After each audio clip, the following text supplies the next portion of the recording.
समझिए 1 लाख रुपए अगर किसी के पास है, 1 लाख रुपए किसी के पास है, 1 लाख रुपए का वो भूसा ले आए। अच्छा, जब भूसा होगा वो 2 ट्रक भर के आ जाएगा, तकरीबन 1 लाख का 2 ट्रक भर के आ जाएगा। अच्छा, 1 लाख का कोई सोना खरीदे, वो कितना सा आएगा? थोड़ा सा, इतना सा आएगा कि आप जनाब आपके पैसों वाला जो बटवा है ना, बटवे के रखे ऊपर जिप बंद कर दें। अच्छा, कोई बंदा खड़ा होकर के यार ये क्या बात हुई, वो भी लाख रुपए का वो 2 ट्रक भर कर आ गए, ये भी लाख रुपए का, ये जनाब इतना सा, ये क्या बात हुई? तो बताया जाएगा वो देखने में ज्यादा है, देखने में ज्यादा है, कीमत बड़ी कम है।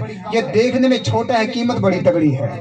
तो भाई इस तरह नेकियां भी कुछ देखने में छोटी लगती हैं, कीमत बड़ी तगड़ी होती है। कुछ लोग भी ऐसे हैं देखने में बड़े छोटे लगते हैं, कीमत बड़ी तगड़ी लग जाती है। बता रहे मुस्तफा, बड़ी तगड़ी कीमत लग जाती है। फिर क्या होता है देखने में, जिनको हम मामूली सा समझ रहे होते हैं ना, फिर होता क्या है, बड़े बड़े जनाब पीर जमात अली शाह साहब जैसे बंदे, अल्लामा इकबाल रहमतुल्लाहि ताला अलैह जैसे बंदे, फिर वो खड़े होकर हाथ बांध कर खड़े होते हैं गाजी मुद्दीन के कदमों में और कहते हैं यार असी ते गल्ला ही करते रह गए, दरखाने का मुंडा बाजी ले गया।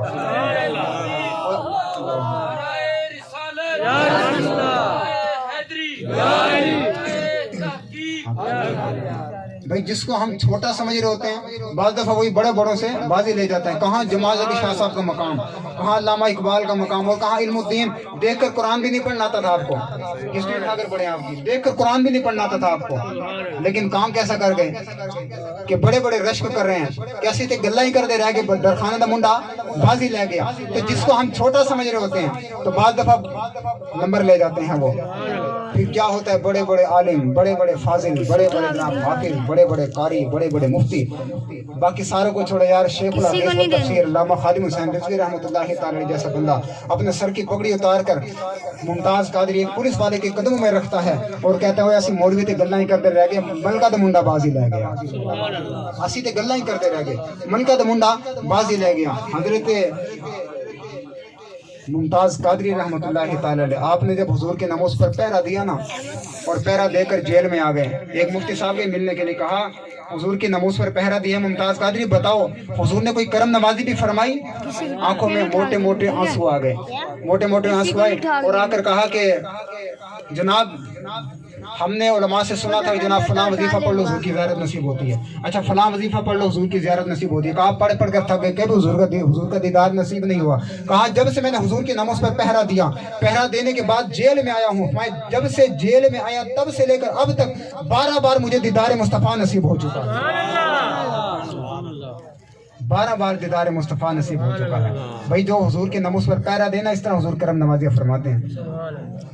आज तो जनाब जिस पे बात करो जनाब हालात नहीं ठीक, छोड़े मौलवी साहब पर्चा हो जाएगा आपके खिलाफ, हथकड़ी लग जाएगी। मैंने कहा हमारे हाथ तो हजरत इमाम ज़ैनुल आबिदीन से ज़्यादा कीमती ना माज़अल्लाह, उनके तो पाँव में भी बेड़ियाँ थी ना। तो मैंने कहा दुनियावी जो लोग हैं उनके पीछे भी तो लोग जलील हो रहे हैं ना, जेलों में जा रहे हैं। हम जेलों में जाएं हुजूर के नाम पर, ये खुशकिस्मती नहीं। कोई चोरी करके जेल में जाता है, कोई जनाब जिना करके जेल में जाता है, कोई डाका मार कर जेल में जाता है। हम हुजूर की इज्जत की खातिर चले जाएं तो क्या हो जाएगा? नहीं जनाब, हालात नहीं ठीक।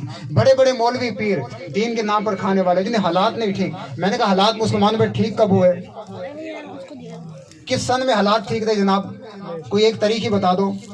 हालात सदा मुसलमानों पर ऐसे रहे, हालात कभी ठीक नहीं है। मैंने कहा जब उस हालात ठीक थे, आज हालात का रोना रोते हो क्या? उस वक्त हालात ठीक थे कि जब जनाब सैयद अल्लामा फजल खैर आबादी रहमतुल्लाहि ताला अलैह, बल्कि सैयद किफ़ायत अली काफ़ी शाह साहब आपको अंग्रेज गिरफ्तार करके लाए और कहा कि बाबा हमारे साथ वफा करेगा या नहीं?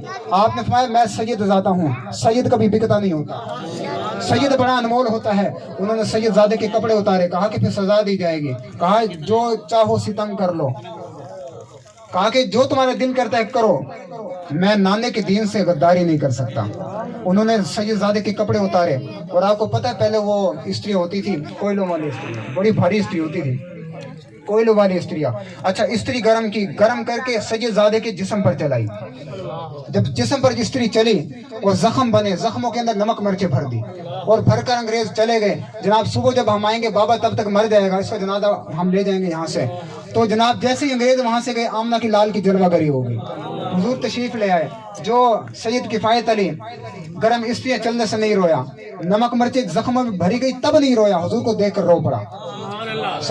تو حضور کو دیکھ کر جب رویا نا حضور نے فرمایا اے کفایت علی موت سے ڈر گئے ہو؟ عرض کی یا رسول اللہ آپ کے غلام موت سے کب ڈرتے ہیں؟ فرمایا پھر رو کیوں روئے یہ ذرا بتاؤ؟ عرض کی یا رسول اللہ پچھلے 1 مہینے میں چھپا رہا، اگر مجھے پہلے پتا ہوتا نا کہ اس جسم پر تمہارے نام کی گرم استری چلے گی، تمہارا دیدار نصیب ہوگا، میں چھپا نہ رہتا، پہلے ہی حاضر ہو جاتا۔ کیوں؟ اس لیے کہ جو سونا میرے دکھ وچ راضی، جے سونا میرے دکھ وچ راضی، اسا سکھ اونا تو وارے، دکھ قبول محمد بخشا راضی رہنے، میں پہلے ہی حاضر ہو جاتا۔ صبح کو انگریز آئے کہ بابا اب تک تو مر گیا ہوگا، صبح جب انگریز آئے انگریزوں نے جیل میں دیکھا بابا جناب پہلوانوں کی طرح بیٹھا ہوا، پہلوانوں کی طرح بیٹھا، کہا یہ بابا جی تو نہیں مرا، تو لہٰذا ان کو جناب اب پھانسی دی جائے۔ بابا جی کو جب اٹھایا گیا آپ پہلوانوں کی طرح چلے، پہلوانوں کی طرح چلے، جسم داغا ہوا ہے استریوں سے، نمک مرچیں بھری ہوئی، پہلوانوں کی طرف چلے، تختہ دار کی طرف چلے، تختہ دار کی طرف جاتے جاتے حضور کی نعت لکھی زندگی میں آخری، میں کوئی گل باقی رہے گا نہ چمن رہ جائے گا، بس رسول اللہ کا دین حسن رہے گا، میں جو پڑھے گا صاحب لولاک کے اوپر درود، آگ سے محفوظ اس کا تن بدن